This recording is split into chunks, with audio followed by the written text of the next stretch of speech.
God know what you could do before you even do it.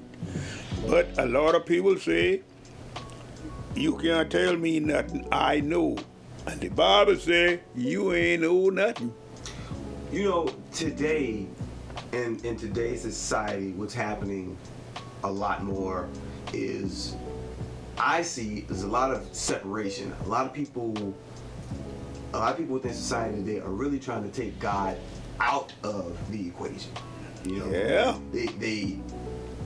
We're getting to a point in our civilization that we're going into the space. We're going to space. We're creating things. We're building these things that you could never have thought of, say 20 years ago. Mm-hmm. And the better and better we're getting when it comes to technology, the further away from God, or they're trying to pull God out of everything they do.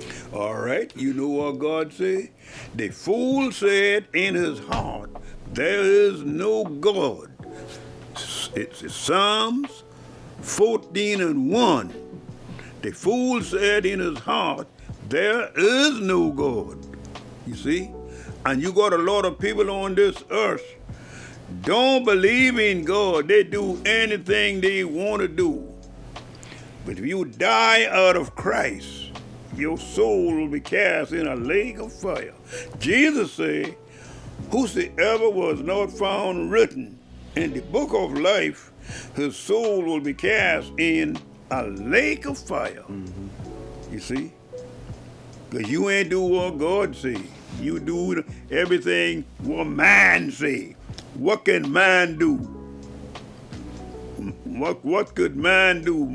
Man can't do. Man can't do nothing. God say, man, you see, you don't know nothing. Mm-hmm. Well, you see, and a lot of people don't want to hear the truth. No, they don't. Well, all right then. You got to do what the Lord say. In the church, you ain't doing right. They can't put you out the church, but they can set you back from what you do. What you got a job in your church? What do you do in your church? You got a job? You got anything to do in your church? Every now and again I help out with ushering. You on the usher board? I'm not on the board, but I'll help out because it's a small church. Yeah. And whatever I do, whatever I can help do, I you do it. So that, and every now and again I'll write like the church plays. I'll do stuff like that for the church. So whatever I can give, you do it. I do. And if you don't do it, then they can stop you from doing anything. You ain't no good.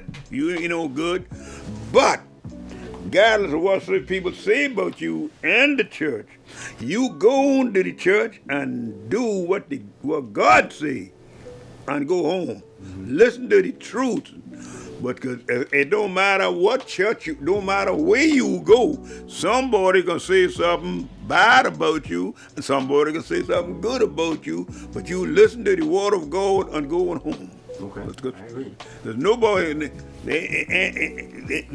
God said none on this earth, all on everybody, you come short of the glory of God.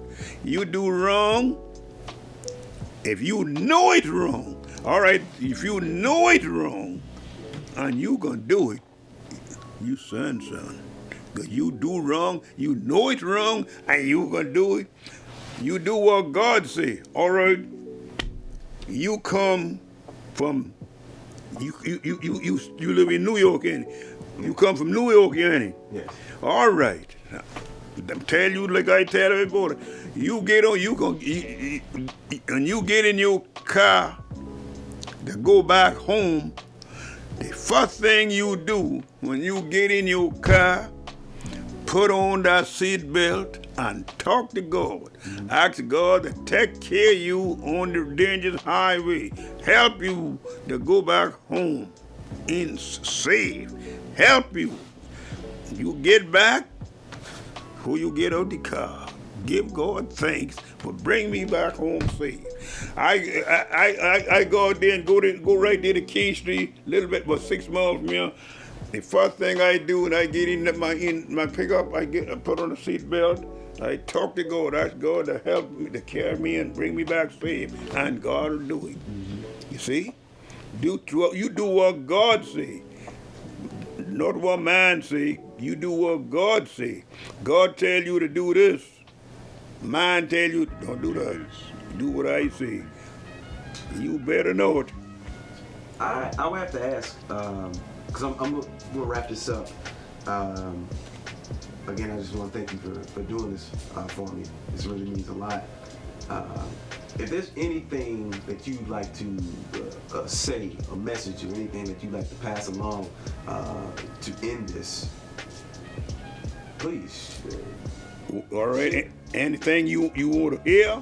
Anything you'd like to share on your own accord, I'll be asking a question. So if there's any final message or anything that you'd like to pass along before I turn this all this stuff off. Well, all right. You hear the day. You hear the day, and me and you talking. And I'm gonna tell you what God say. You do what God say. God tell you what to do. I'm telling you not to do what God tell you. You do what I say. Don't you do what I say. You do what God say. God, you do what God say. I'm telling you right now. You put God first. You get in your car today. You leave here. You go back home. First thing you do when you get in that car, you can put on your seat belt and you can talk to God. You can ask God to help you to go back home safe. Ask God to take care of you on the dangerous highway. And God will take care of you. God will take care of you. Somebody down there might come along and run into you. God won't let it happen. You ain't on the road, you ain't talking to God or nothing. You might cause something. You ain't doing what God say. God know. God see everything, God know everything, and there's no way to get by. No way to get by God. Well, this has been really great, and I'm glad you shared everything that you shared. Everything from the history of your actual family, meeting your wife, your covered history of preaching for 51 years, and raising your family. And again, I, as your grandson, have to thank you because if you didn't have your family, I wouldn't be here, obviously. So I thank you a lot, and I love you, and I appreciate you doing this for me. Yeah. I got a plan to utilize this later on, and I'd like to share it with the rest of the family at some point, but I got to do all this technical stuff to it. So thank you. I'm going to turn all this off, and then let me turn all this off. But thank you. I really appreciate this. Yes.